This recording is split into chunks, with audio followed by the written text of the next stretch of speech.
Et dans le nord, il fait frisquet au Touquet. Patrick. Oui Patrick, laissez-moi vous envoyer un petit peu d'air frais du Touquet. Le Touquet, vous savez, fief de l'enduro, mais aujourd'hui, fief de la 9e manche du championnat de France des rallyes. C'est la première fois qu'une compétition comme celle-ci se déroule ici. Et une belle image de victoire française que vous découvrez, avec en plus, je vous le raconte, une histoire de famille. Et pas qu'une histoire, un vrai petit air de famille aussi. Voici Hervé, le cadet des Panizzi, copilote. Lui, c'est le frère aîné, Gilles, fonction pilote, à eux deux, une équipe, un équipage piqué au rallye, des fous d'auto. Je crois que je suis né dans un siège baquet et je suis comme Astérix, j'ai dû tomber dedans quand j'étais petit. Et vraiment, ça me démange depuis ma plus jeune enfance. Et maintenant, je crois que je réalise un rêve de rallye en rallye, d'année en année. Bon, mais j'arrive à avancer tranquillement, progressivement dans le milieu automobile et je me régale. Avec, au rallye du Touquet, pour la première fois, une vraie voiture de course et une vraie place dans l'équipe de France Espoir des rallyes. Une chance inouïe. Comment il est le frangin en volant? C'est chaud, c'est très impressionnant, mais bon, moi j'y crois beaucoup. Bruno Sabi aussi, le préparateur de la voiture. Les Panizzi sont forts au point de rouler avec les tout meilleurs, voire de voler avec Loubet ou Ragnotti. Mais parfois, le talent rime avec excès de confiance. Attention les pieds du caméraman, c'était juste. C'est pas encore parfait, quoi. Alors bon, oui, mais ça va venir.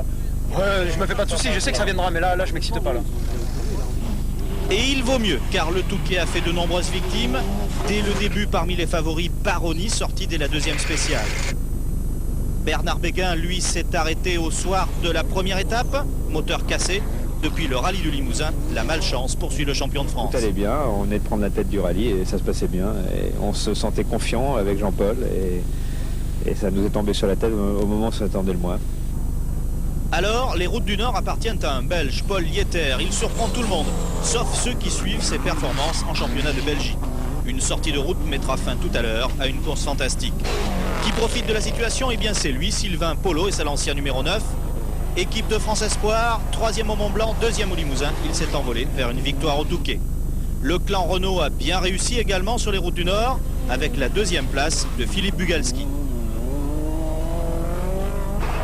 Pour le podium, Yves Loubet viendra compléter la 3e marche. Et devinez qui arrive juste derrière, Gilles et Hervé Panizzi. Vous savez, nos deux petits frères, 4e au général. C'est maman qui va être contente. Mais il y a combien de frères encore dans la famille qui ont l'intention de faire du sport auto? Non, on est que tous les deux, heureusement, parce que déjà, ma mère, on lui fait battre le cœur, je crois, à 300 à l'heure. Et là, elle a déjà du mal à tenir, c'est bon, 2 ça suffit. Au classement, Sylvain Polo l'emporte devant Bugalski, Loubet, Panizzi et Christophe Vaison. Au général du championnat de France, Bernard Béguin est toujours en tête. Devant Bugalski, Jordan, Polo et Yves Loubet. Rendez-vous dans 15 jours au Cévennes. Un Corse dans les 5 premiers, je le souligne parce que la dernière fois, il y en avait 3 dans les 5 premiers et je ne l'avais même pas vu. Alors soulignons quand même les insulaires qui sont très